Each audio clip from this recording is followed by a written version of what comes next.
Isa po akong OFW at biktima ako ng isang cheated wife. Nakaka-6 na bakasyon na po ako at never ko naramdaman ang panluloko ng asawa ko. Maitim ba skin, underarm at singit mo? K-Skin ang bahala sa'yo. Premium ang ingredients, paraben-free and sulfate-free, and FDA approved, kaya safe for everyone. With K-Skin, ibalik ang alindog mo. Huwag nang magpahuli. Hi guys! Welcome back to our channel. Kumusta po kayong lahat? Sana ay nasa mabuti po kayo. At sa mga hindi pa po nakakakilala sa akin, my name is Cheryl Ting. At kung bago lang po kayo sa channel na to, pwede po ba makahingi ng isang favor to please consider to subscribe dito po sa ating channel. And also, huwag niyo na rin po sanang kalimutan i-like and i-follow ang ating Facebook page official. Maraming salamat po. And for today's video is about our secret files. And here is the story. Hello ma'am! Good PM po. Isa po ako sa mga follower nyo. Lagi akong nanunood ng mga videos nyo. Isa po akong OFW dito sa Saudi Arabia for 12 years na. At biktima ako ng isang cheated wife. Nangyari po ang insidente way back 2014 sa swimming reunion ng high school batch nila. Hindi po siya nagpaalam at nag-text na pupunta siya. At doon, nangyari ang masamang bagay. Nakaka-6 na bakasyon na po ako at never ko naramdaman ang panluloko ng asawa ko. At since nagkaroon kami ng internet, 2014, noong unang bakasyon ko ng December, lahat ng kailangan ko bilang asawa niya ay binibigay niya.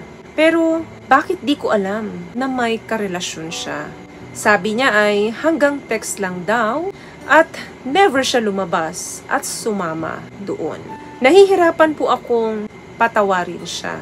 Patatawarin ko ba siya o hindi? Every time nag-uusap kami, maya-maya ay isusumbat ko na po ang ginawa niya.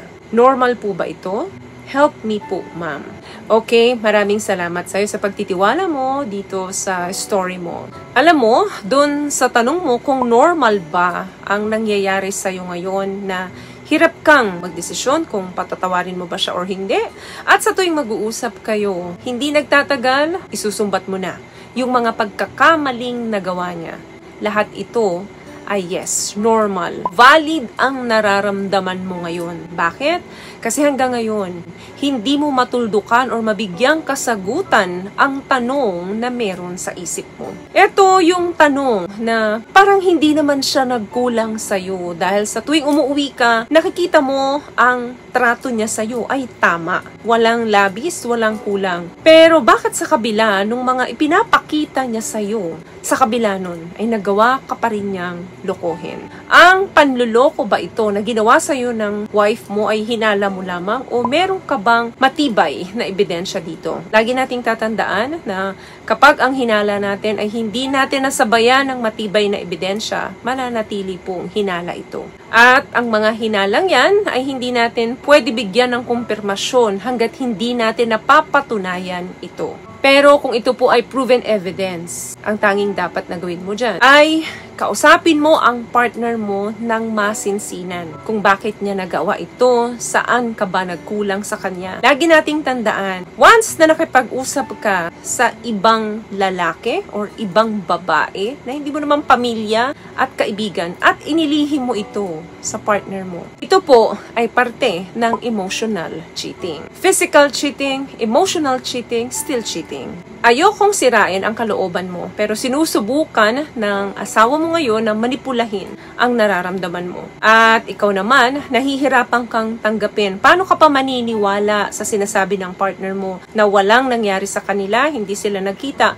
kung yung mga bagay na pagsabi sa'yo ng mga maliliit na impormasyon, for example, umattend siya ng reunion nang hindi niya sinabi sa'yo, paano mo papaniniwalaan ang malalaking bagay na sinasabi niyang walang nangyari sa kanila, hindi sila nagkita? Mahirap paniwalaan to. Naiintindihan kita pagdating dito. Hindi mo alam na may karelasyon siya, syempre dahil nasa abroad ka. At pinatibay pa ito ng paglilihim niya sa'yo.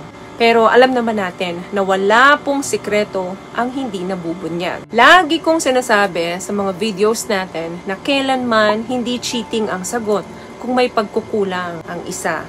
Huwag mong kalimutan yung mga magagandang katangian o mga naggawa para sa'yo ng partner mo. Pero kung sa tingin mong hindi sapat ito para patawarin mo siya, hindi mo maluloko ang sarili mo. Magiging worse lang ang relasyon nyo dahil paulit-ulit na nasa isip mo yung mga ginawa niya sa'yo. At posibleng natatakot ka na baka ulitin niya sa'yo ito. Wala na ang tiwala mo kapag ganito ang relasyon nyo. Pakatandaan natin na hindi lang pagmamahal ang dapat meron sa relasyon. Number 1 dyan ang tiwala. Ang tiwala ang magbubuklod sa inyong dalawa. Kung hindi ka handang patawarin siya, sabihin mo sa kanya ito. Pero kung ang choice mo ay patawarin ang partner mo, kinakailangan nakalimutan mo ang mga bagay na ito. Mahirap gawin to. Hindi ito basta-basta nangyayari, pero ito lang ang paraan para makapag-umpisa kayong muli.